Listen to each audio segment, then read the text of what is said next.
Quero ser como criança, te amar pelo que é, voltar à inocência e acreditar em ti.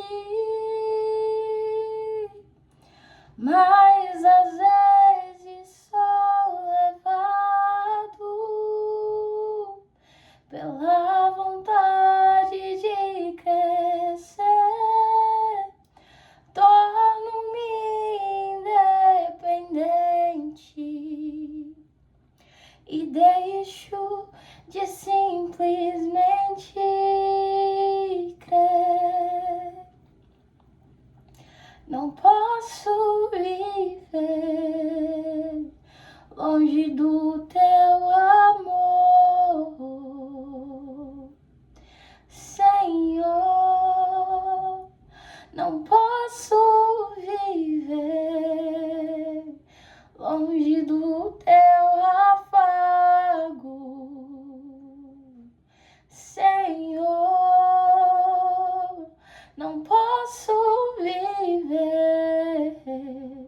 longe do teu abraço, Senhor. Abraça-me. Peça pra ele. Abraça-me.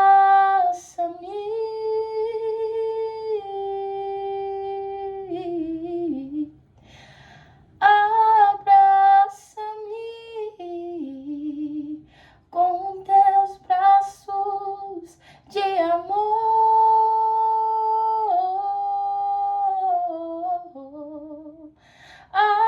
Abraça-me.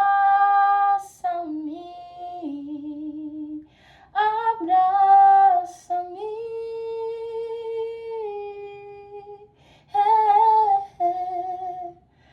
Abraça-me com teus braços de amor.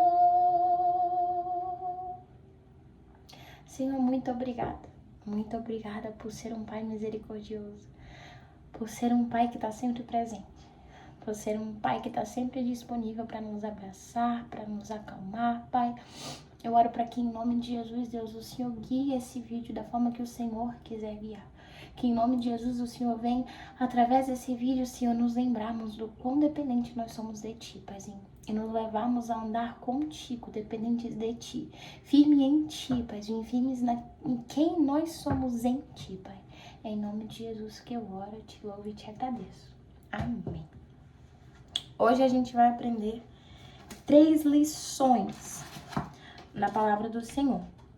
2 delas estão lá em Gênesis, na criação, e uma delas está em Jesus com Pedro, quando eles andam sobre o mar. Lá em Gênesis 2, versículos 2, fala que quando Deus acabou toda a criação, no 7º dia, ele descansou. E uma das coisas que a gente vai aprender hoje com o próprio Criador é um princípio que a gente perdeu, que é de descansar. Conforme o Google, a definição de descanso é a seguinte: tempo em que não se trabalha, repouso, falta de ocupação. Tempo dedicado à quietação, vagar, maneira de se comportar que detona tranquilidade, sossego, paz de espírito e ausência de pressa. Quando a gente para ler Gênesis 1, a história de toda a criação de Deus, a gente vê que mesmo ele sendo Deus, ele fez tudo organizado. Cada dia ele fazia uma coisa. Um dia ele criou a luz, no outro dia ele criou o céu e os mares, no outro dia ele criou os seres, no outro dia ele criou os humanos. Então, é tudo, Deus fez tudo separado e organizado. Mas sejamos sinceros, ele era Deus. Ele podia ter simplesmente estalado os dedos e pronto. O mundo estava pronto em um dia só, em um segundo, em um minuto. Mas mesmo assim ele escolheu fazer tudo perfeitamente organizado. E ainda a Bíblia fala que no 7º dia ele descansou. Como assim ele descansou sendo Deus? Ele não precisava descansar. Então, Isso nos mostra que Deus estava ensinando pra gente um princípio. Um princípio de, olha, no seu dia diário não se sobrecarregue. Porque, cara, Deus fez algumas coisas no dia, ele não saiu fazendo várias coisas, não. Então, no seu dia diário, 6 dias da semana, se organize. Não, nesse dia aqui eu vou fazer tal coisa e tal coisa. Eu vou tirar um tempo para eu poder descansar. Porque, conforme a definição, a gente vê que Deus não descansou somente no 7º dia. Ele fez tudo sem pressa. E no final de cada dia fala, e Deus viu que era bom. Ou seja, ele parava para contemplar o que tinha sido feito. Então, durante toda a criação, e não só no 7º dia, ele estava em descanso. Porque descanso é um estado de espírito e não simplesmente, vou não fazer nada. Não. Durante toda a criação, Deus estava fazendo sem pressa, tranquilo. E não só isso, ele estava contemplando tudo aquilo que estava sendo feito. Mas o que a gente faz? A gente coloca várias atividades no dia. A gente não contempla aquilo que foi feito, a gente não celebra as pequenas conquistas. E a gente simplesmente vai vivendo a vida sobrecarregado e sem parar. Porque a gente é humano. Deus não precisava, mas a gente precisa de descanso. E seguindo essa lógica de Deus parava para contemplar, lá em Zacarias 4:10, Deus diz: não despreze os pequenos começos, pois o Senhor se alegra a ver a obra começar. No começo, a terra era sem forma e vazia. Quando Deus começou a fazer aquilo, não era nada comparado com aquilo que ia ser feito. Porém, mesmo assim, Deus se alegrava com cada nova coisa criada. Ele escolhia celebrar e contemplar cada evolução diária, ao invés de se lamentar, se culpar, choramingar por tudo aquilo que ainda não estava pronto. Deus nos chama a olhar para tudo aquilo que ainda não existe, com entusiasmo e alegria, e não com tristeza, não com culpa, não com excessiva autocobrança. Então, o primeiro princípio, aprenda a contemplar aquilo que está sendo feito. Aprenda a contemplar as pequenas conquistas. Aprenda a contemplar a transformação que Deus já tem feito na tua vida. E não despreze os pequenos começos, as pequenas vitórias. Lá em Hebreus 11:1 diz: a fé mostra a realidade daquilo que esperamos. Ela nos dá convicção de coisas que não vemos. Quando Deus estava fazendo a criação, ele estava animado porque ele tinha convicção de tudo aquilo que ainda não existia, mas iria existir. E ele celebrava cada dia. 2025 é um ano de leveza. É um ano onde Deus não quer mais que a gente ande cansado e sobrecarregado. Tem uma frase de uma pastora que ela foi pra guerra. E Deus foi ensinando, várias coisas durante a guerra pra ela. E tinha, pra uma viagem que eles iam fazer, tinha uma bolsa que era pra você levar. E tinha um peso pra essa bolsa. E ela carregou muito além do peso. E Deus falou pra ela, olha, pra tua caminhada, pra tua vida, não coloque pesos desnecessários, porque você vai cansar e não vai aguentar. E o ativismo excessivo é um peso que Deus tá falando aí. Abandona. Aprenda a descansar em 2025. Outro princípio que Deus tá me chamando a atenção pra isso. E no começo eu comecei a ignorar, eu tava ignorando, tava tipo, não, nada a ver, isso não é de Deus, isso é tipo coisa do Velho Testamento. Mas Deus começou a me incomodar. Ana, você precisa de um dia da semana pra descansar. É um dia da semana sem lavar, sem limpar a casa, sabe? É um dia pra você descansar. Não que você não vai precisar fazer nada, mas é um dia que você tira pra você se conectar mais com Deus. Um dia que você tira pra se cuidar mais, sabe? É um dia pra, não, deixa eu olhar toda a minha semana, contemplar tudo aquilo que foi feito, ver as semeaduras que não foi tão legal, que eu tenho que recalcular, que semeaduras eu quero plantar daqui pra frente, porque eu não quero colher aquilo ali. E um dia de descanso, um dia pra gente se recarregar. Nós somos seres humanos e a gente precisa disso. Faz 2 semanas que eu comecei a praticar isso. Basicamente é um dia que eu fico mais free. Por exemplo, um sábado teve um aniversário de uma amiga e a gente saiu pra comemorar. Eu fiquei mais da minha mãe, conversando de boa, fiquei com o meu tempo com Deus. Outro sábado eu fui pra casa da minha madrasta. Então, sabe, é um dia pra você se conectar com a amiga, pra você se conectar mais com a sua família, pra você estar mais com Deus. É um dia de descanso. Deus tá me chamando muita atenção pra gente voltar a esse princípio. E não necessariamente precisa ser sábado, pode ser qualquer dia da semana. Outro ponto muito importante que a gente aprende em Gênesis 1, que é outro princípio, é que sempre diz que Deus fez conforme a sua espécie. Quando ele cria os animais, Deus fez conforme a sua espécie. Quando cria as frutas, Deus fez conforme a sua espécie.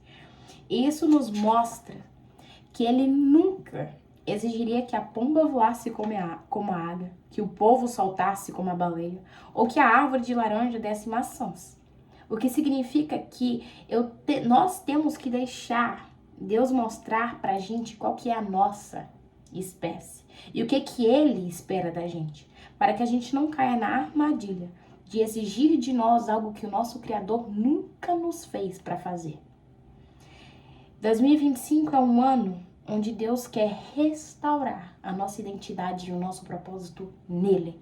Não mais viver baseado naquilo que as pessoas falam, naquilo que eu falo, naquilo que o nosso inimigo fala, mas realmente mergulhar em saber em Deus quem nós somos. Saber em Deus qual que são os propósitos dele para nossa vida. Em Jeremias fala, me pergunta e eu vou te falar coisas maravilhosas do futuro. Então, o mais interessado em revelar para nós quem nós somos, aquilo que ele quer fazer na nossa vida, é o próprio Deus.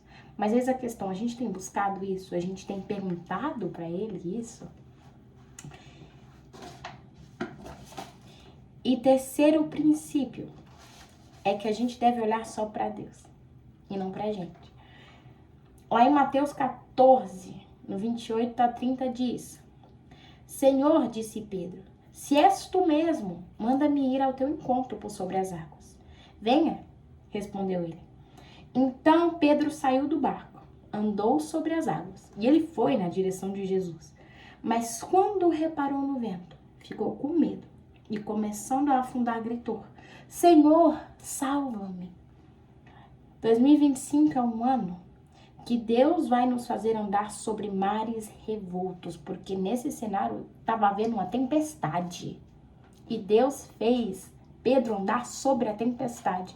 A gente acabou de começar o ano de 2025 e aqui nos Estados Unidos está sendo uma notícia ruim atrás da outra. Mas Deus fala, 2025 vai ser um ano que eu vou levar a igreja a andar por cima de mares revoltos. No meio da tempestade, no meio do caos, a minha igreja estará firmada em mim. Existem algumas coisas que Deus precisa que a gente entenda. Quando Pedro começou a andar sobre o mar, ele foi confiante de que Jesus é quem o estava chamando. E ele o sustentaria. Porém, algo aconteceu. Pedro reparou no vento e ficou com medo. A sua perspectiva mudou naquele momento. Ele não mais estava confiando que Jesus é quem estava o fazendo andar sobre o mar, que Jesus é quem estava o sustentando. Naquele momento, ao olhar para o vento forte, Pedro jogou para si a responsabilidade do milagre. Ele deve ter pensado algo do tipo, e agora? O vento está muito forte, não tem como eu andar mais, eu vou acabar afundando. Ele se esqueceu que o motivo dele estar andando sobre o mar nunca foi por conta da sua capacidade, ou porque o vento estava fraco. Quando Jesus chamou ele, o vento já estava forte, já estava acontecendo a tempestade.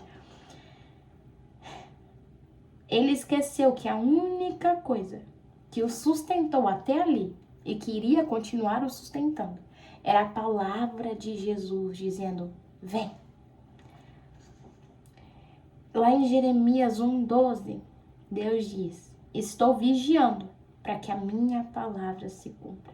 Lá em Apocalipse 3:8 diz, abri para você uma porta que ninguém pode fechar. Então, 3 princípios. 2025 é um ano de leveza. Não mais andar cansado, mas aprender a descansar em Deus, a contemplar as pequenas vitórias. 2025 é um ano que Deus quer restaurar a nossa identidade e o nosso propósito nele. Não mais viver guiado por aquilo que as pessoas falam, por aquilo que eu falo, por aquilo que o sistema fala, por aquilo que o inimigo fala. E 2025 será um ano que Deus vai nos fazer andar por cima de mares revoltos. Isso significa que nem toda tempestade ele vai acalmar. Que que vai ter tempestade que ele vai falar, só anda por cima. Let's go. Eu vou te ensinar coisas através desse mar. Então que a gente venha tomar posse de tudo aquilo que o Senhor tem para nós em 2025. E manter os nossos olhos fixos nele, porque a partir do momento que a gente começa a olhar para nós, a gente desanima, a gente fica fraco e a gente tem vontade de desistir. Mas se os nossos olhos estão fixos naquele que começou a boa obra e vai terminar até o dia de Cristo, a nossa fé é inabalável. Se a gente está focada no Deus que mandou seu único filho para morrer por nós, por simplesmente nos amar, a nossa fé é inabalável. Se a gente está focada no Deus que se faz presente, mesmo quando Lázaro morreu, depois de 4 dias o ressuscitou. No Deus que se faz presente quando Sadraque, Mesaque e Abednego foram lançados no fogo e saíram de lá sem nem ter cheiro de fumaça. No Deus que se faz presente quando o mar está fechado e ele simplesmente abre o mar para tu passar. A nossa fé se torna inabalável.